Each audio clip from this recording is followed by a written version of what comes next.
যতং সত্তত বার্তা বিভূষণং অমর কৃত্যুৎসারণং প্রবুদ্ধং লোকজীবনং প্রণয়ে প্রমত্ত জাগদীপনং বন্দে জীবনং সৎপুরুষম বন্দে পুরুষোত্তমম বন্দে পুরুষোত্তমম বন্দে পুরুষোত্তমম।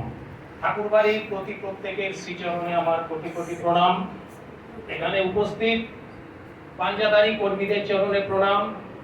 সমস্ত গুরু ভাই ও গুরু মা সকলকে আমার আনন্দিত জয় গুরু। জয় গুরু। খুব সুন্দর পরিবেশ, আর আমার বলার কোনো কথাই নেই, কারণ পরিবেশ দেখে এতদিন পরে একটা সুন্দর সৎসঙ্গ, যেটা আমার জীবনকে বা আমার এই মানসিকতাকে যেন অনেকটাই এগিয়ে দিল ঠাকুরের পথে। কতটা করতে পারি জানি না।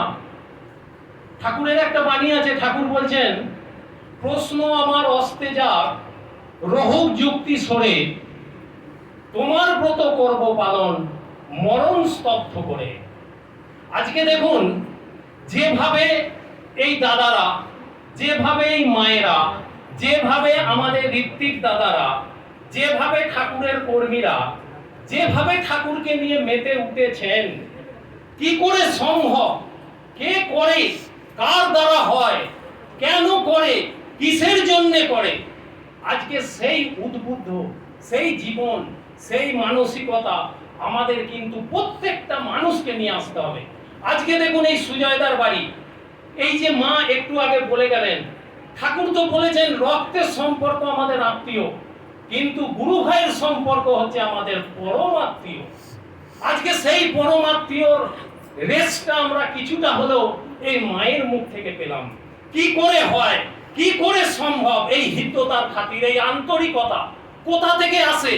আজকে ধরুন, আজকে সেই সুদূর দাদা তো বললেন আমি কাশ্মীরে থাকি, তা এসেছি, আসার পরে এই দাদার বাড়িতে সৎসঙ্গ, আমার মনটা যেন কাঁদলো যে যাই। এখানে পরিবেশ, এখানের মানসিকতা, এখানের মানুষ যারা এসেছেন, এই যে একটা সুন্দর পরিবেশ, এই পরিবেশটা তৈরি করাই হচ্ছে ঠাকুরের মেন উদ্দেশ্য ছিল। কারণ ঠাকুর যে সেবা করতেন, ঠাকুরের নিবারণদা, উনি কিন্তু বারবার দেখেছেন ঠাকুর কিন্তু ফুঁপিয়ে ফুঁপিয়ে রাত্রিরে কাঁদতেন। কেন কাঁদতেন, কার জন্য কাঁদতেন, কিসের জন্য কাঁদতেন, কি চাইতেন উনি, একটু বোঝার চেষ্টা করুন, একটু মানসিকতার পরিবর্তন করুন, দেখবেন জীবনটা পাল্টে যাবে। ঠাকুর বলছেন, আমার এই ঈশ্বর ভাবে নিজের হীন, তার প্রেমে আমি কভু হই না অধীন। হীন কেন? দুর্বলতার বিরুদ্ধে যুদ্ধ করতে হবে, সত্যানুসরণ করুন। মানুষের অবনতি তখন থেকেই আরম্ভ হয়েছে যখন থেকে ভারতবাসীর কাছে অমূর্ত ভগবান অসীম হয়ে উঠেছে।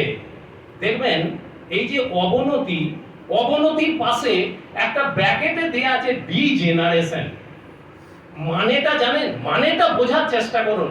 এই অবনতি আমরা কি বুঝি? উন্নতি, এই যে দাদার বাড়ি খুব উন্নতি করেছে, অবনতি, দাদার বাড়িতে কোনো অসুবিধে হলো অবনতি হয়ে যাচ্ছে। কিন্তু ঠাকুর ব্র্যাকেটে দিয়েছেন ডি জেনারেশন, মানে আপনার বংশ শেষ হয়ে যাচ্ছে। সেই জায়গাটাকে একটু খেয়াল করুন। কেন, কিসের জন্য ডি জেনারেশন দিলেন ঠাকুর? অবনতির কি আর কোনো ইংলিশ ছিল না? কিন্তু দিয়েছেন। আমাদের সেই জিনিসগুলোকে একটু বুঝতে লাগবে। বাঁচা বলার পথ ঠাকুর যে আমাদের দিয়েছেন, সেগুলোকে আমাদের কিন্তু পরিষ্কার ভাবে ধর্ম ধর্ম ধর্ম ধর্ম, চারদিকে যেন একটা হই হই কাণ্ড যে ধর্ম। নারদ প্রভুকে, বিষ্ণুকে, শ্রীহরিকে জিজ্ঞাসা করছেন যে ঠাকুর ধর্ম কি? আপনি যে ধর্ম ধর্ম বলেন, ঠাকুরের ছোট্ট কথা, প্রভু বললেন আগে ধর্ম রে, তারপরে ধর্ম রে।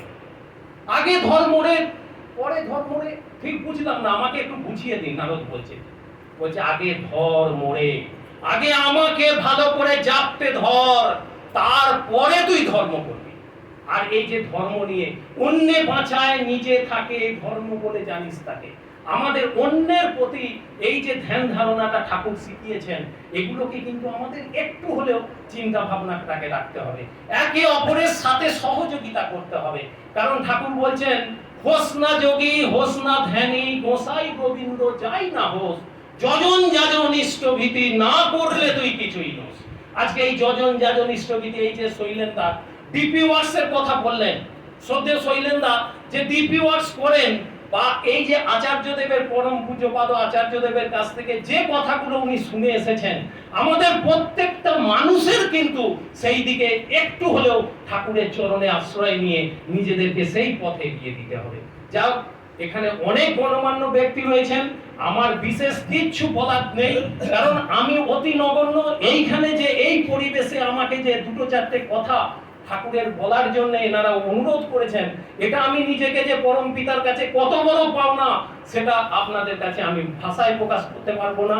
কারণ একটা কথা বলে আমি শেষ করছি, ফুলের সাথী প্রজাপতি, চাঁদের সাথী তারা, দুঃখের সাথী কেউ হবে না এই পরম পিতা ছাড়া। তাই আপনাদের কাছে, সকলের কাছে আমার অনুরোধ, আপনারা ঠাকুরের চরণে আশ্রয় নিন, ঠাকুরকে ধরুন, ঠাকুরই আপনাদের সমস্ত কিছু দেবে। এই বলে সকলের মঙ্গল কামনা করি। এইভাবে জয় জয়।